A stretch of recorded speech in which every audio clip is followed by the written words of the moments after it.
Abacuque capítulo 1. Amém? Versículo 1 diz: o peso que viu o profeta Abacuque. Até quando, Senhor, clamarei eu, e tu não me escutarás?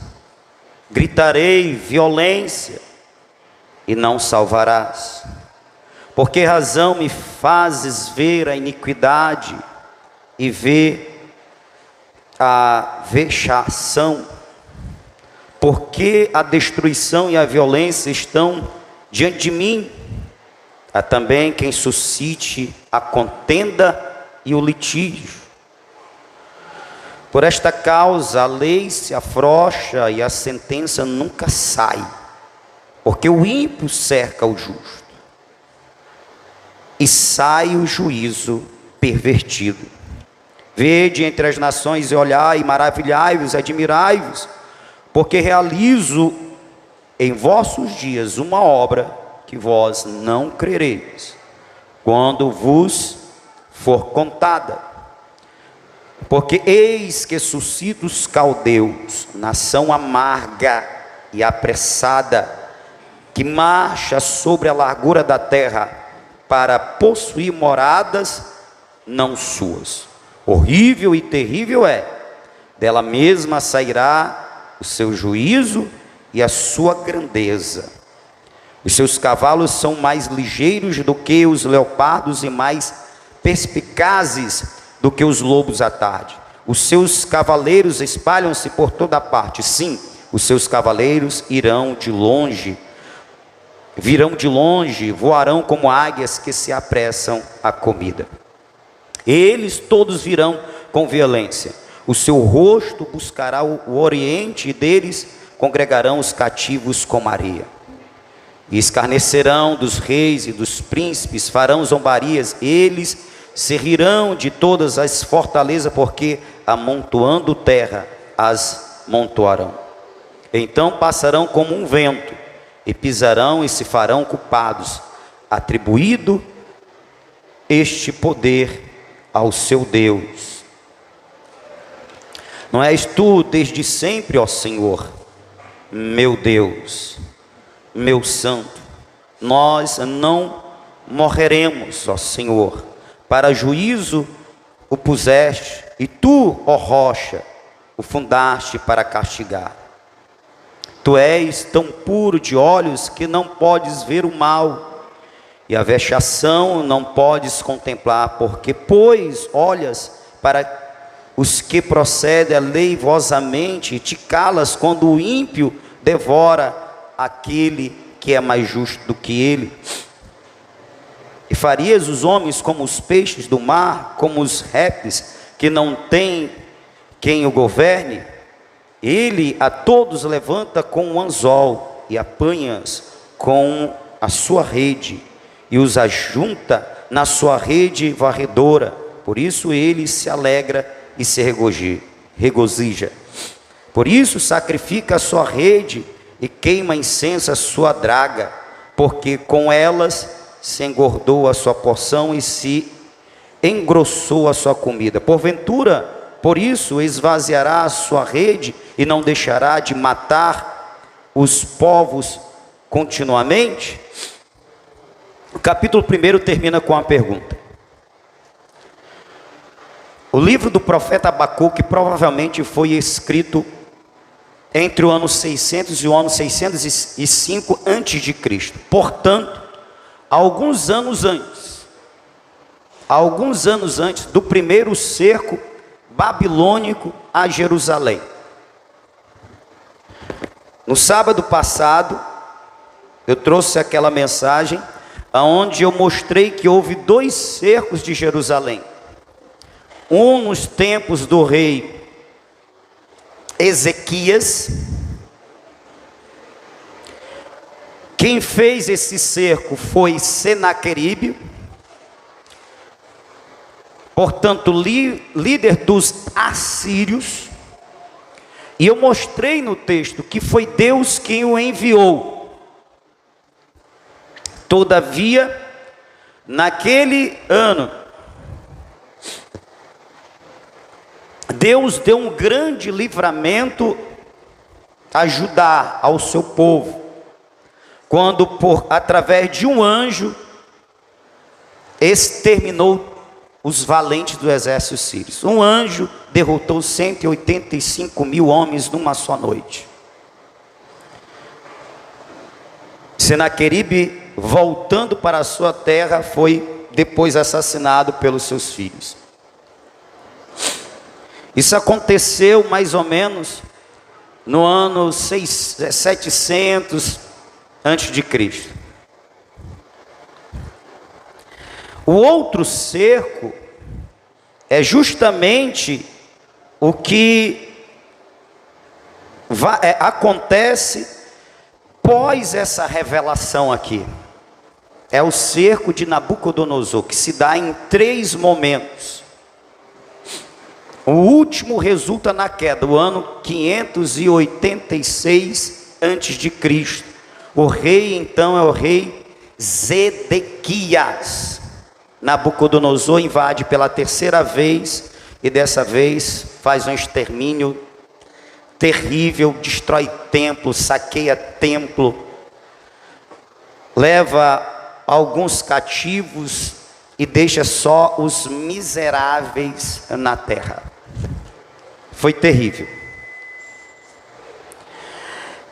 Portanto, Abacuque, ele prevê esse momento.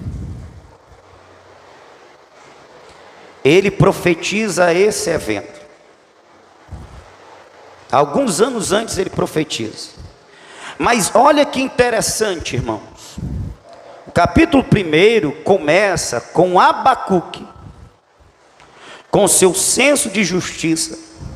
E uma das características do povo de Deus, e principalmente daqueles que estão mais perto, que são mais achegados a Deus, uma das características destes, os profetas,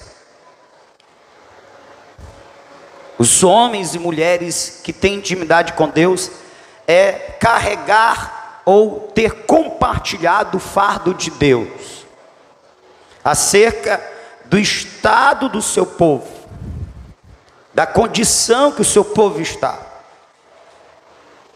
Portanto, ele compartilha o senso também de justiça e o desejo de correção. Abacuque, ele começa o seu livro justamente perguntando a Deus, quando Deus viria para então corrigir o seu povo. Por esta razão ele diz: até quando, Senhor, clamarei eu e tu não me escutarás? Gritarei violência e não salvarás. Por esta razão me faze ver a iniquidade, ver a vexação. O homem de Deus é aquele que sofre. Ele sofre por ver a condição do povo de Deus em pecado. Sabe aquela história de hoje em dia? Rapaz, não nos cabe julgar, quem julga é Deus. Então, essa é uma desculpa para aquele que não quer, que não se importa, na verdade, com o estado espiritual do povo de Deus. Não se importa e nem quer se importar. E ainda justifica a sua insensibilidade espiritual com esse tipo de argumento. Não nos cabe julgar. Aonde está escrito? Ao povo de Deus foi dado o dever de julgar segundo a reta justiça. E a reta justiça se encontra na palavra de Deus. O homem de Deus, a mulher de Deus, é este que, percebendo o estado de pecado do seu povo, ele clama: até quando, Senhor, clamarei e tu não me escutarás? Por que razão me fazes ver a iniquidade e a vexação? Ou seja, alguém que se incomoda. É aquilo que o Leonardo Ravel, ele fala no seu livro, Porque Tá, do Pleno Avivamento. Ele diz que é impossível para alguém que esteja diante de Deus em oração constante, ou seja, alguém que esteja diante de Deus, ao se levantar daquela oração, ele não se levante indignado com a condição de impiedade do mundo, de pecado do povo, que se diz de Deus. É impossível alguém que esteja diante de Deus, ele fica insensível à condição de pecado do mundo e da igreja. É impossível. Eis aqui um profeta dizendo: por esta razão me fazes ver a iniquidade e vexação, porque destruição e violência estão diante de mim. Há também quem suscite a contenda e o litígio. Ele está falando de Judá, do povo de Deus. Por esta causa a lei se afrouxa e a sentença nunca sai, porque o ímpio cerca o justo e sai o juízo pervertido.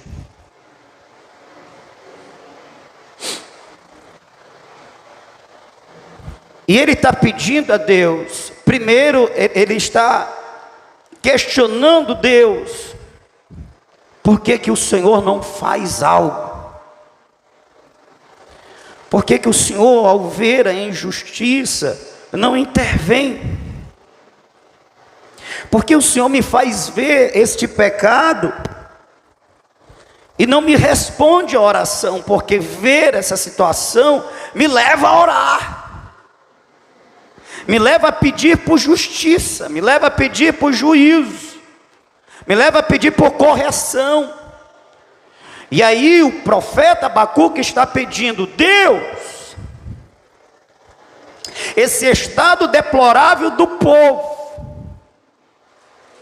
aparta o povo de ti. Então vem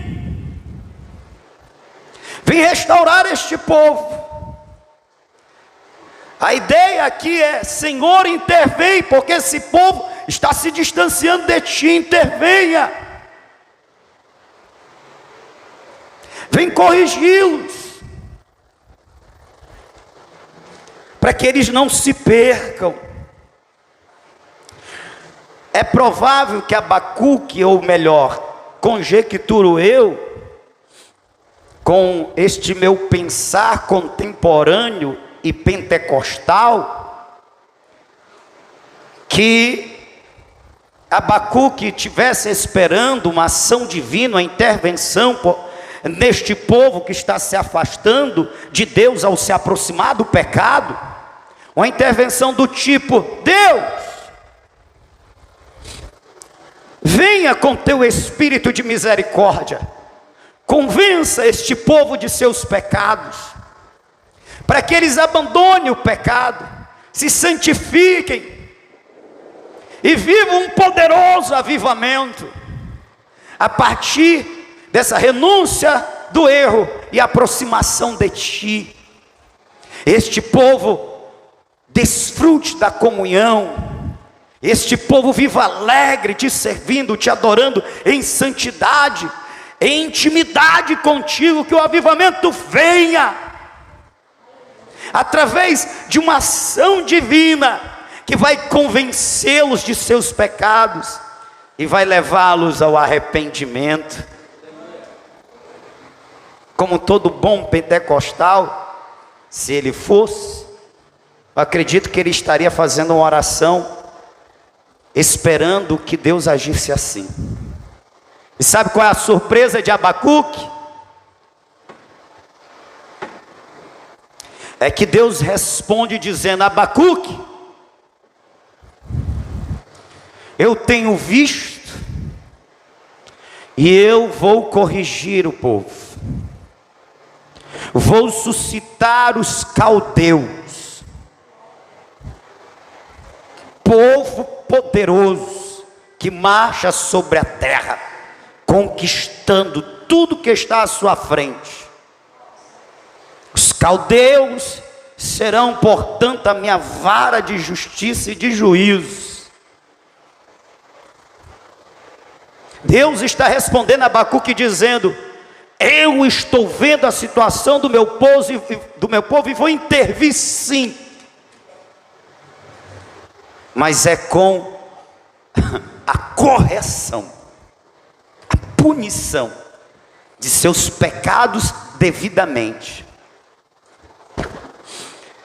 E eu queria chamar uma reflexão para você, meu irmão, minha irmã, que a gente, primeiro, deveríamos ter a consciência de Abacuque. Primeira reflexão, a consciência de Abacuque. Perceber a situação do povo de Deus nessa terra. Nesta terra chamada brasileira. Chamada Brasil.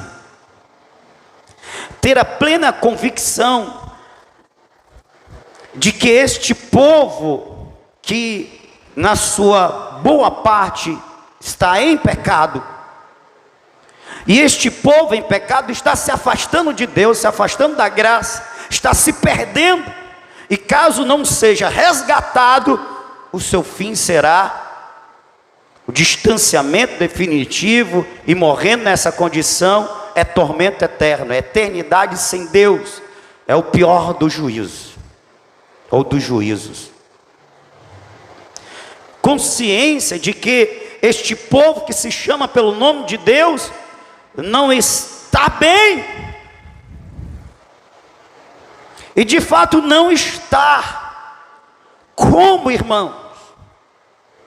Como justificar alguém que se diz discípulo de Cristo, servo de Cristo, mas ao escolher alguém que o represente no governo, escolhe alguém que é contrário aos princípios do Senhor Cristo? Como conciliar alguém que diz: sou de Cristo, mas escolho alguém para governar sobre mim, que é contrário aos princípios de Cristo?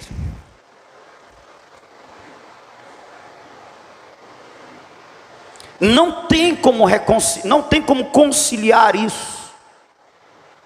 Porque se a palavra de Deus diz que Deus conhece e nos conhece quando ainda sem forma estamos sendo gerados no ventre de nossa mãe, Salmo 139, ou seja, quando ainda somos um embrião, ainda em formação, Deus já nos conhece, já tem nos escolhido. Como alguém que se diz cristão pode colocar a sua confiança e autorizar alguém que é contrário a isso a lhe representar? Isso é uma pequena amostra de como a igreja ela está em pecado, ela está pervertida. É uma pequena amostra. Uma boa parte dos que se dizem cristãos votaram no candidato que é a favor do assassinato de bebês no ventre de suas mães. Quando Deus chama o profeta Jeremias, ele diz: Jeremias, antes que tu foste formado, eu já te conheci, e antes que tu vieste a nascer, eu te consagrei, eu te separei como profeta às nações, antes que você fosse formado, embrião, antes que você viesse a nascer, um feto, eu já havia te escolhido e consagrado para você ser um homem de Deus na terra. Como um cristão pode ser a favor do aborto? O cristão que é a favor do aborto, ele é contra Deus.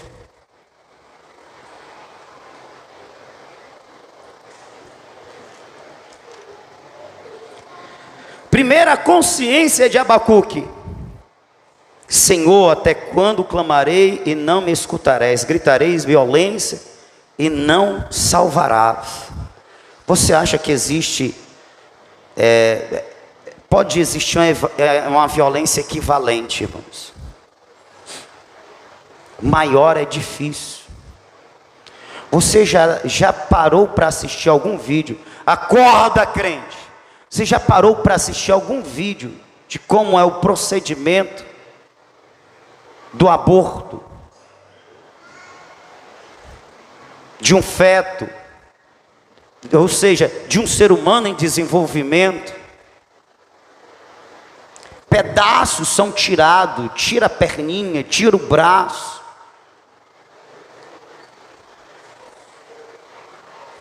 Um ser humano é dilacerado e arrancada a força do útero. Você consegue ver uma violência maior do que essa? Um inocente sendo destruído.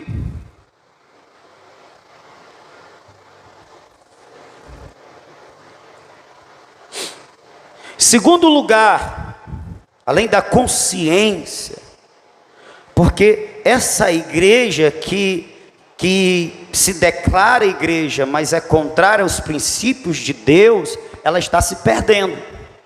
E ela precisa de uma intervenção divina para que ela não continue nesse processo. E ela se torne uma igreja que tem nome de que serve, tem nome de que vive, mas está morta.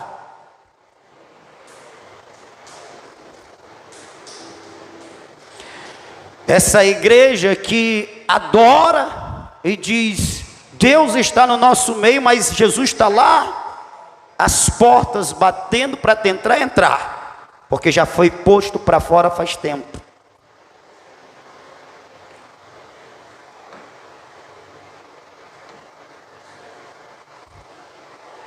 Segundo, ciente da condição dessa igreja que está se perdendo, uma parte dela se perdendo porque não guarda os princípios de Deus.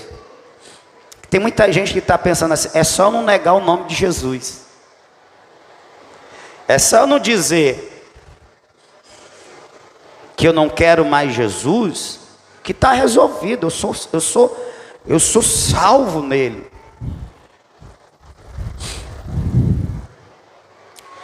Salvação é uma questão de fé, uma fé que também é testemunhada com a vida.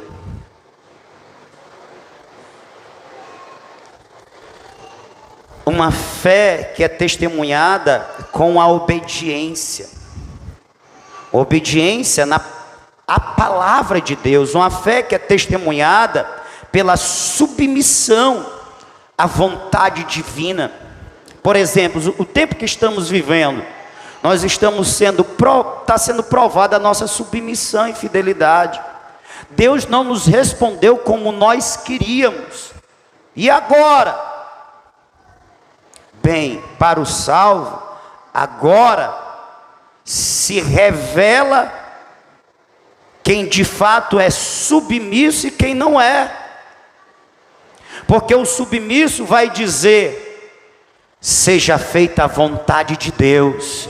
Eu sou servo, Ele é Senhor. Eu sou criatura, Ele é Criador. Eu sou ser humano, Ele é Deus. E glórias a Ele que decidiu me salvar.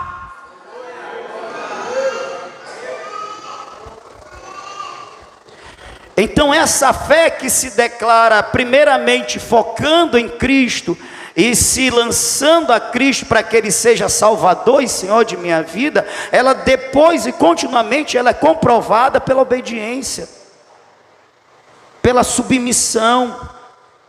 É o que Tiago diz: você tem fé, então me mostra a tua fé com as tuas obras, porque as tuas obras comprovarão se você tem fé ou se é só balela.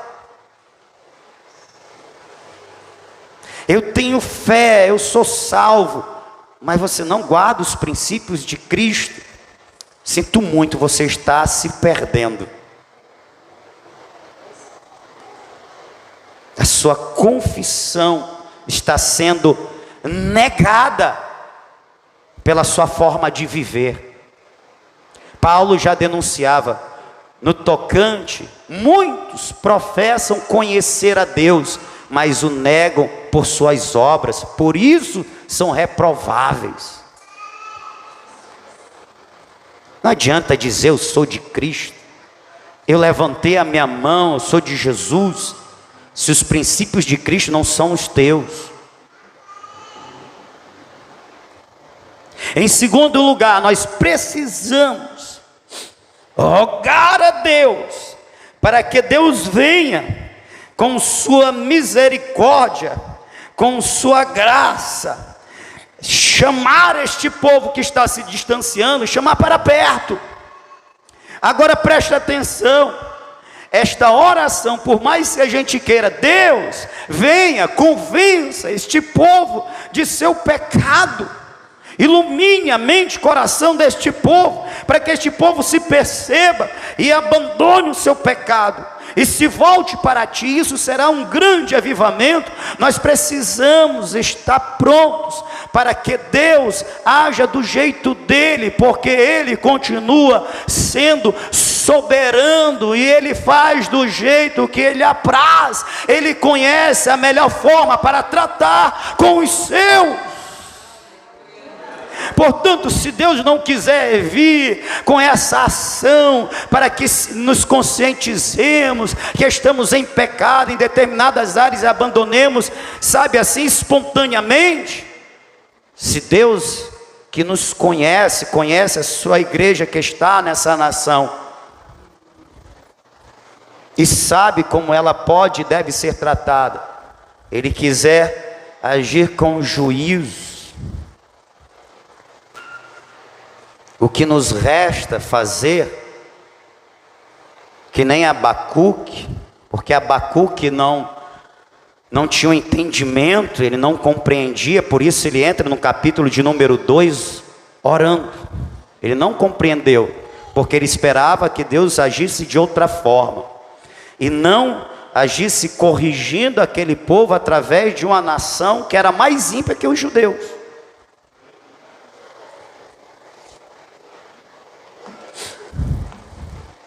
No capítulo 2 ele diz: sobre a minha guarda estarei, e sobre a fortaleza me apresentarei e vigiarei, para ver o que fala comigo e o que eu responderei quando eu for arguido.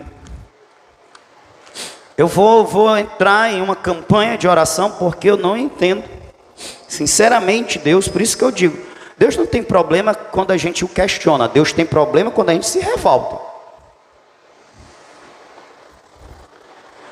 Porque quando eu estou questionando, significa dizer que eu estou querendo compreender para melhor me submeter. Agora, quando eu estou me rebelando, eu estou dizendo para Deus que eu não aceito a vontade dele.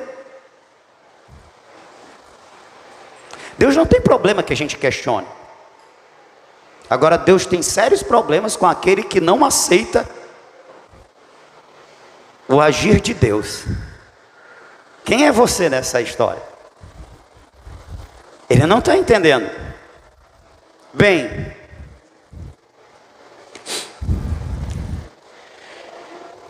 Deus responde.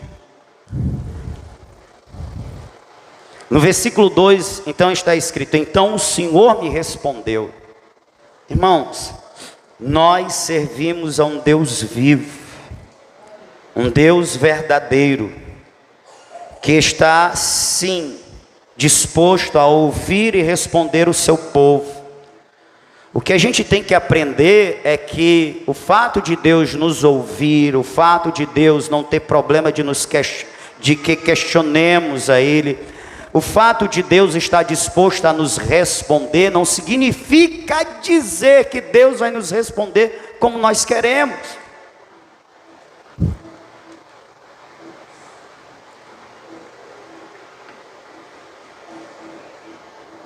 E nisto, repito, é provada a nossa submissão, a nossa fidelidade. Deus nos responderá. E talvez seja uma resposta que a gente não queira ouvir. Então, se não quer ouvir, então não pergunte. Agora, você entende que são nessas situações onde Deus nos responde, mas responde do jeito que Ele vai fazer, que nós compreendemos que Ele é soberano e que nós nos submetemos a essa soberania. Lembra lá dos discípulos com Jesus? Jesus anuncia que vai ser entregue aos ímpios, que vai padecer, que vai ser crucificado, mas ao terceiro dia vai ressuscitar. Os discípulos, eles não queriam que acontecesse isso. E mesmo Jesus dizendo que havia de ressuscitar ao terceiro dia, eles nem pegam essa parte da palavra. E Pedro, representando os discípulos, chega a ele e diz: Senhor, não te faça esse mal, não deixa isso acontecer não, Senhor.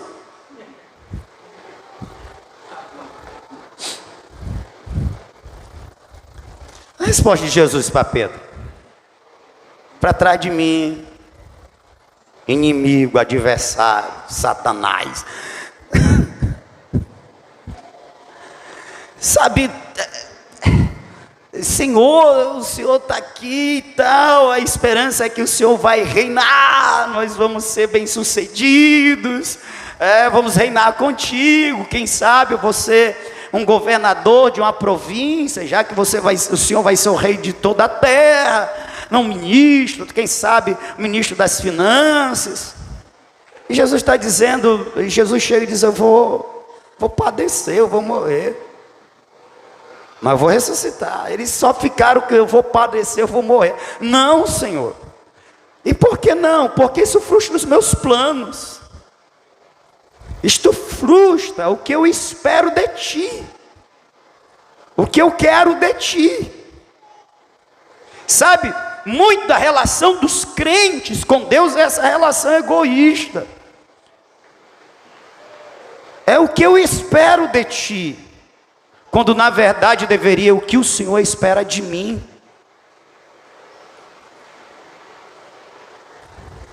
Quem é Senhor nessa relação? Quem é Deus nessa relação? Se tem que ser do nosso jeito, senão eu me frustro, eu me desanimo, eu me desmotivo, eu penso em desistir, eu penso em deixar a caminhada.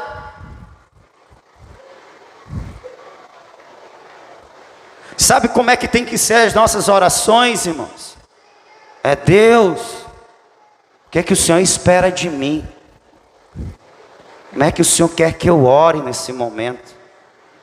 Como é que o Senhor quer que eu me posicione nessa situação? O que é que o Senhor espera de mim?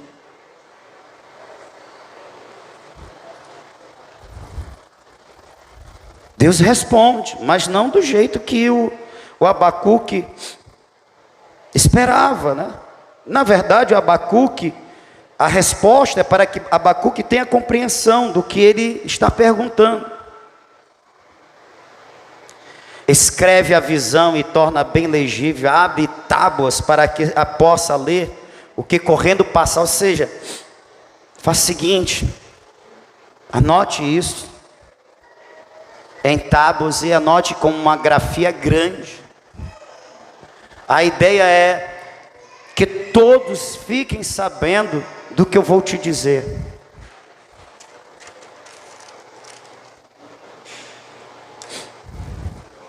Porque a visão é ainda para o tempo determinado, e até o fim falará e não mentirá. Se tardar, espere-o, porque certamente virá, não tardará. Eis que a sua alma se incha, não é reta nele, mas o justo pela sua fé viverá. Olha o que Deus responde no versículo 3: porque a visão é ainda para o tempo determinado, e até o fim falará e não mentirá.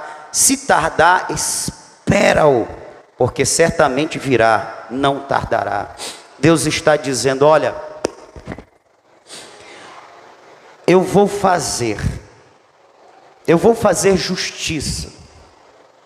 Primeiro a Israel, e a justiça que Israel merece é uma correção. Mas depois eu vou fazer justiça aos caldeus, e o que os caldeus também merecem é uma correção. Isso vai acontecer. No tempo determinado vai acontecer. E aí eu aprendo outra lição aqui, sabe qual é? É porque Deus não está limitado e não se limita a tempo nem a nossa vontade. Nós aprendemos, e principalmente nesse tempo das tecnologias, principalmente nesse tempo onde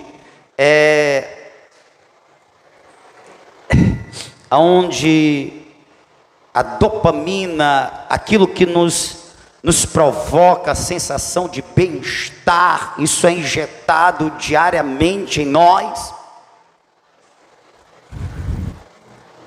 A gente quer as coisas fáceis e rápido. A gente não quer para daqui a uns anos, a gente quer para ontem.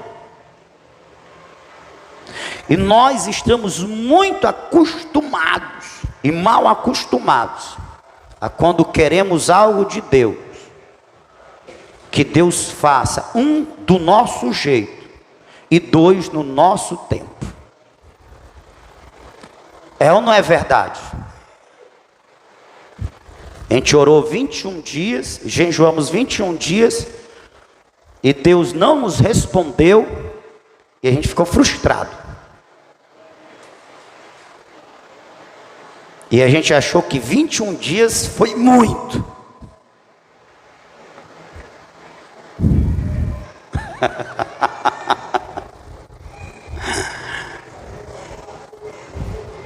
É para o tempo determinado. E Deus não disse o tempo para Abacuque.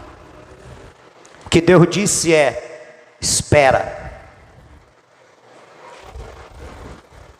Vai acontecer. O que você deve fazer, Abacuque, é confiar em mim, porque o justo viverá pela fé. A sua fé lhe dará confiança e esperança. Eu sou Deus e eu vou agir, eu vou fazer, eu trarei o juízo sobre esta nação ímpia. No tempo determinado, você verá. O que você deve fazer é: 1, confia em mim. 2, espera em mim. 3, descansa em mim. Aleluia, aleluia, oh aleluia. Mas eu quero é para agora. Situação atual, eu quero para agora, eu quero a intervenção militar, eu quero a comprovação da fraude, prisão para todo mundo.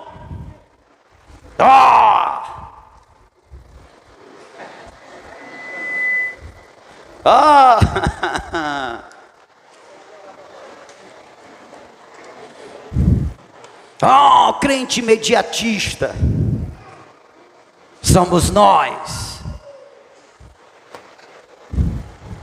Deixa eu dizer um negócio para vocês.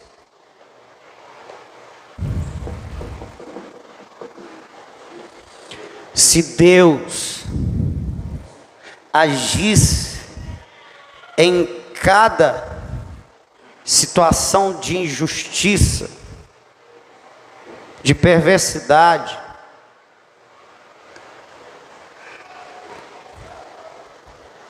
esse mundo seria bom o suficiente para, inclusive nós, os salvos, não querermos mais, para que nós não quiséssemos mais os céus, que está tão bom O mundo é bom, não tem injustiça, não tem impiedade, não tem promiscuidade, não tem maldade, não tem maldição, não tem um homem ganancioso pelas coisas do outro, ambicionando, invejando, e por causa da inveja e da ganância, exercendo mal com o outro. Irmão, o que eu estou acabando de relatar para você não é terra, é céu. Um lugar sem piedade, sem injustiça, sem maldade, sem maldição, sem doença, sem lágrimas, sem morte. Moradas eternas que estão reservadas para mim e para você. Aqui é tudo o inverso. E Deus intervindo aqui e ali. E Deus mostrando, eu continuo sendo Deus e continuo sobre tudo e todos.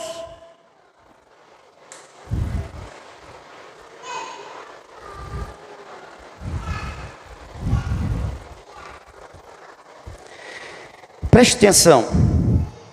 Pastor, o senhor disse que Deus anunciou o juízo para Israel, para Judá e também para os caldeus.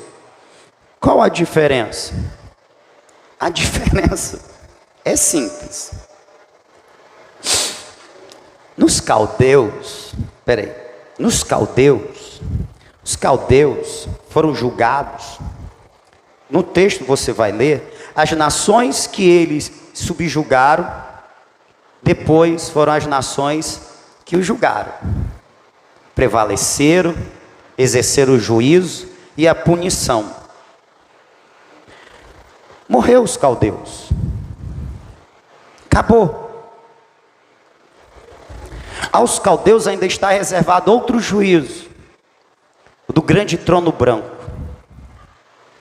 Porque foram punidos por sua impiedade, morreram na impiedade, e no juízo do grande trono branco serão condenados por causa dessa impiedade.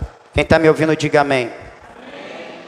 Judá foi punido pelos seus pecados, para que esses pecados não distanciassem definitivamente esse povo de Deus. Deus interviu com o juízo. Mas através do profeta Jeremias, Deus diz: olha a distinção, presta atenção. Eu bem sei os planos que tem para vós, diz o Senhor. Deus está anunciando o juízo, e ele aconteceu. Mas ele anuncia também: eu bem sei os planos que tem para vós, diz o Senhor. Plano de paz e não de mal, para vos dar o fim que desejais. Então, se voltareis a mim, buscar-me-eis, e me encontrareis quando me buscardes de todo o coração. E serei achado de vós, diz o Senhor, e farei mudar a vossa sorte. Qual a diferença? É que o juízo para os caldeus foi juízo, inclusive será juízo de punição eterna.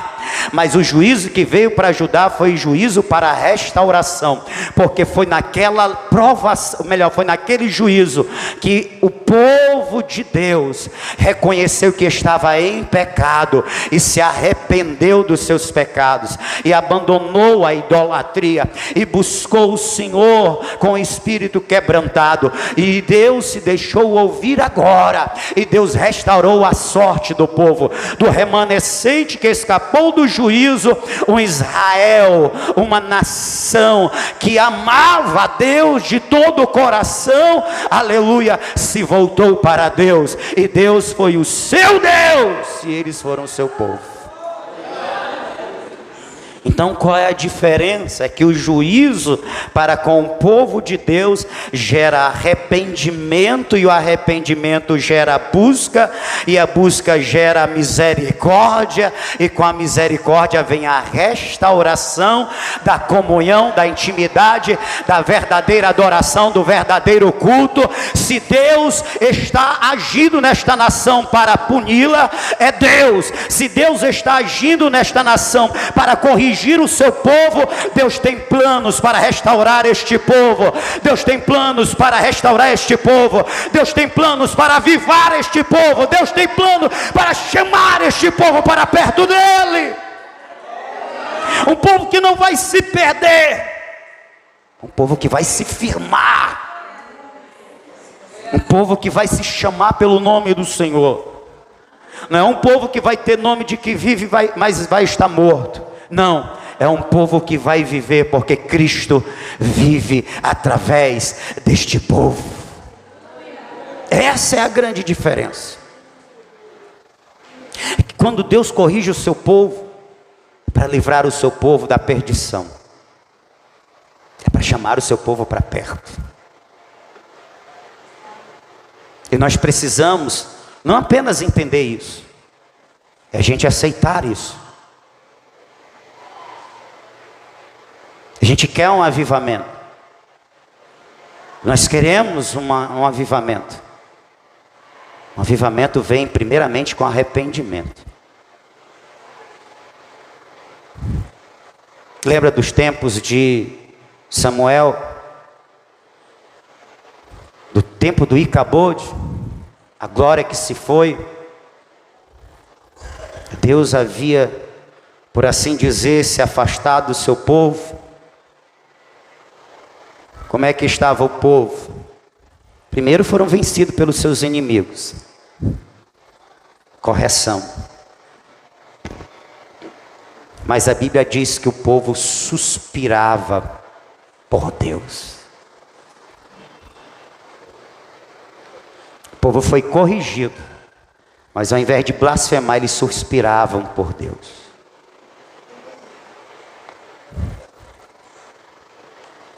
Eles perceberam que Deus estava distante. E eles queriam se aproximar de Deus novamente. E porque eles voltaram a suspirar por Deus, Deus levanta um sacerdote que é profeta e juiz chamado Samuel, que diz: se verdadeiramente vocês querem voltar para o Senhor, então lance fora os seus Balaíns e Astarotes, e se reunir para adorar o Senhor, e eu intercederei por vós. Vocês querem Deus de fato? Então lance fora o pecado.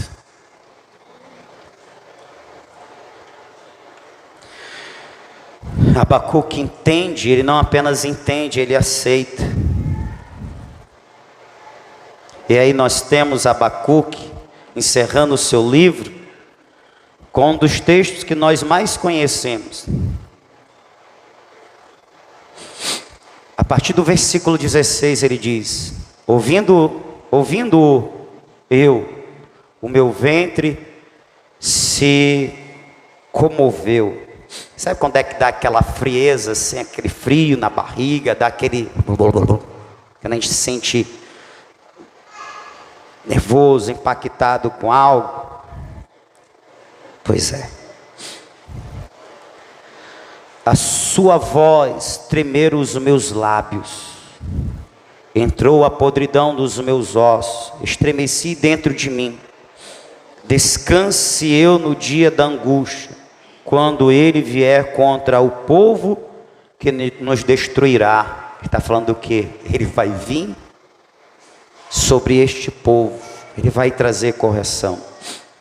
Porquanto ainda que a figueira não floresça, nem haja fruto na vide, o produto da oliveira minta, e os campos não produzam mantimento, as ovelhas da malhada sejam arrebatadas, e nos currais não hajam vacas, todavia eu me alegrarei no Senhor, exultarei no Deus da minha salvação.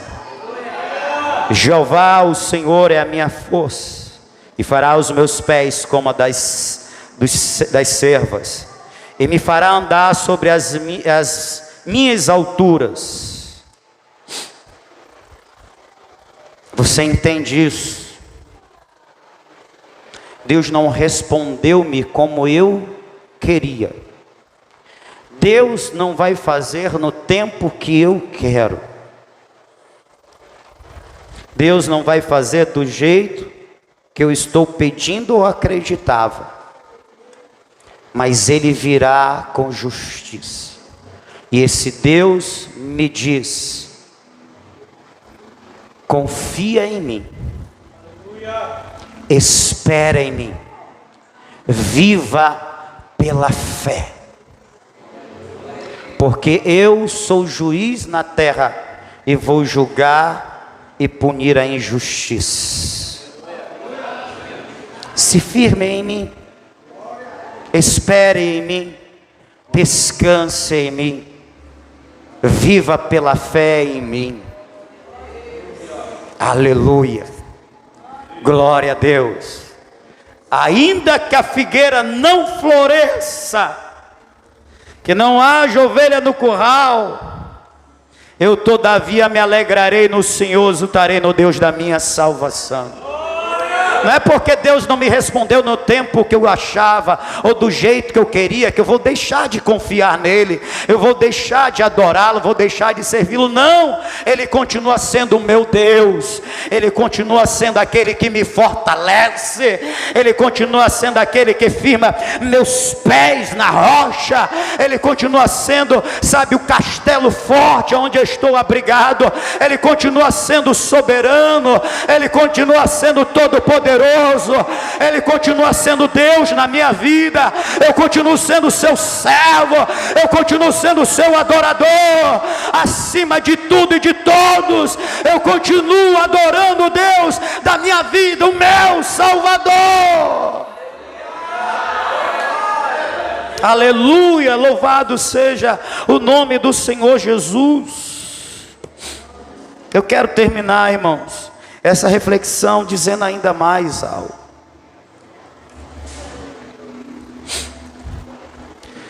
Talvez você esteja muito enganado com o teu conceito de vitória.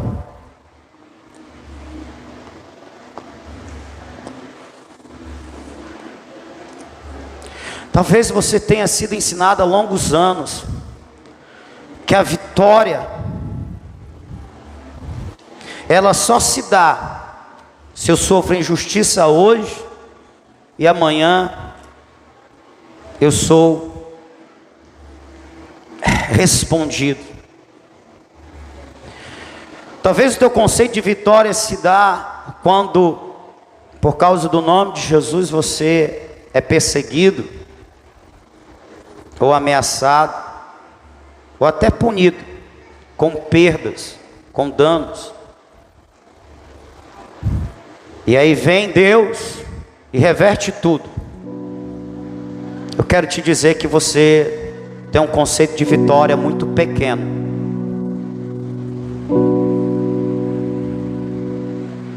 Os irmãos que nos antecederam, muitos deles foram injuriados, alguns expulsos de suas famílias, seus lugares, seu lugar seguro. Outros sofreram o dano do desemprego, do sequestro dos bens materiais, e não tiveram de volta. Não tiveram de volta os seus lares, não tiveram de volta os seus bens, não tiveram de volta o seu bom nome, a sua reputação. Alguns deles foram esfolados vivos, apedrejados, esquartejados, crucificados. Morreram. No meu, ou melhor, no meu não, no conceito atual, tudo isso é só derrota. Onde está a vitória aí? A gente precisa conhecer o conceito de Deus sobre vitória. A vitória se dá nessas situações quando esses crentes injustiçados, perseguidos, danificados, martirizados, permanecem fiéis, confiando em Deus, esperando em Deus. Sabe quando é que se dá a vitória desses irmãos? É quando eles conseguem perder tudo e não negar a sua fé em Jesus Cristo. Perdi a minha família, mas não perdi Jesus. Perdi os meus bens, mas o meu nome continua escrito no livro do Cordeiro. Fui expulso da minha pátria, mas a minha pátria celestial ainda me aguarda. Perdi o amor dos amigos, mas não perdi o amor do amigo divino chamado Jesus. Oh, irmãos, nós precisamos mudar o nosso conceito de vitória. Sabe quando essa vitória é confirmada? Isso é vitória. Quando não se nega e continua fiel. Sabe quando ela é confirmada?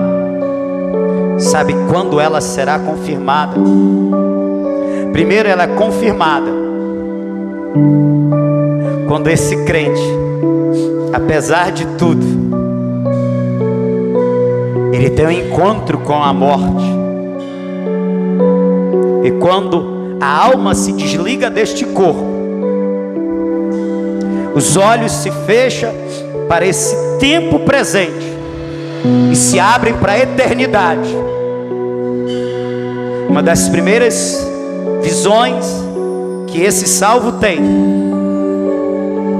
é de um Cristo com as mãos estendidas para recebê-lo na glória. Isso é vitória.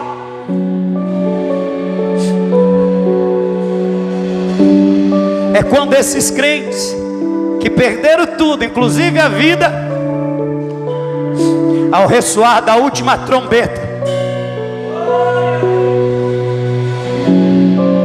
no seu descanso eterno virão mais uma vez a essa terra, para receber um corpo glorificado e triunfar finalmente sobre a morte, na ressurreição.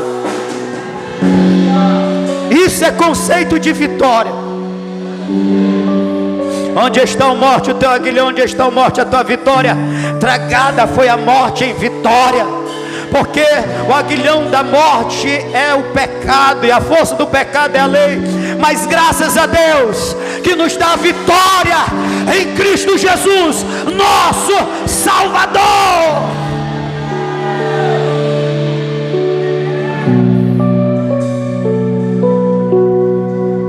Sabe qual é o conceito de vitória?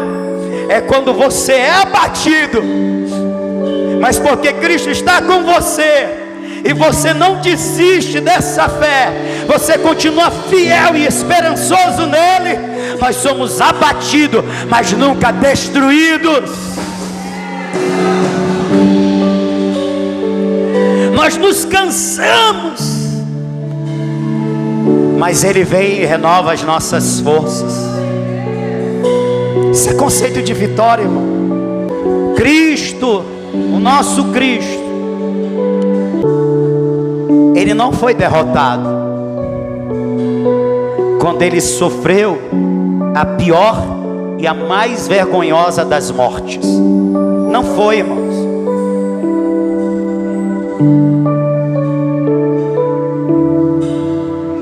Quando ele foi expelido de Jerusalém para ser crucificado fora dos muros, ele não foi derrotado. Quando zombaram dele, escarneceram dele. Tu és o Cristo. Ele não foi derrotado.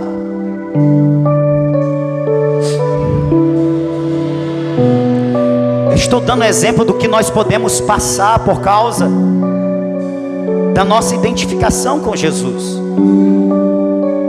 E quando nós sofremos o que ele sofreu, assim como ele não foi derrotado, nós não estaremos sendo derrotados.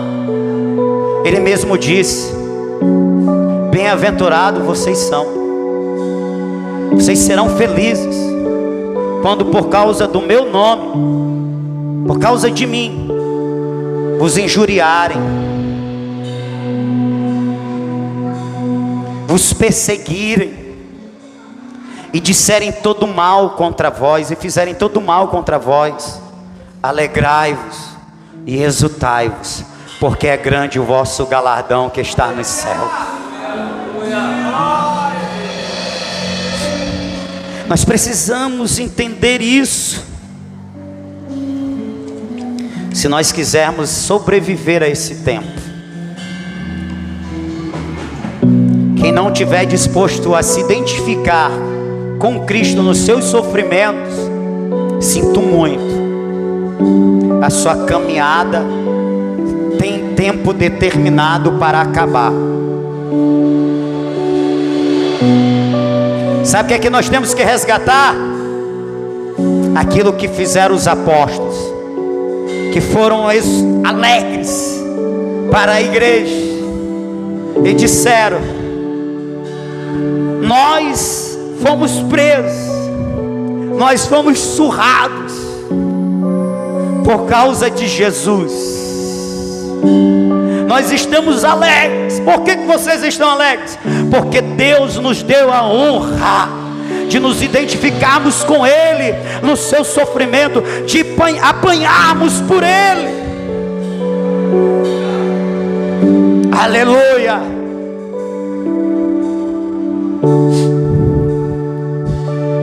A nossa vitória está garantida, irmão. E qual é a vitória garantida? Ele está conosco.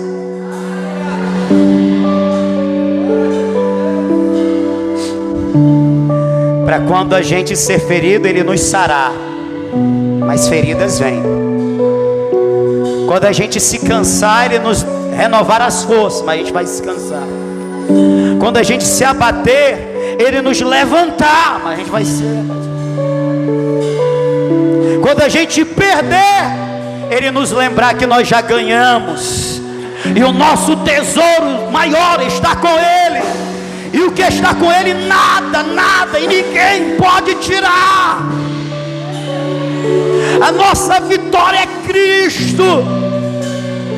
E quando Ele voltar, irmãos, toda a nossa humilhação, toda a nossa perda não vai se comparar, e não tem como se comparar com a glória que nos há de ser revelada nele. Está com Ele.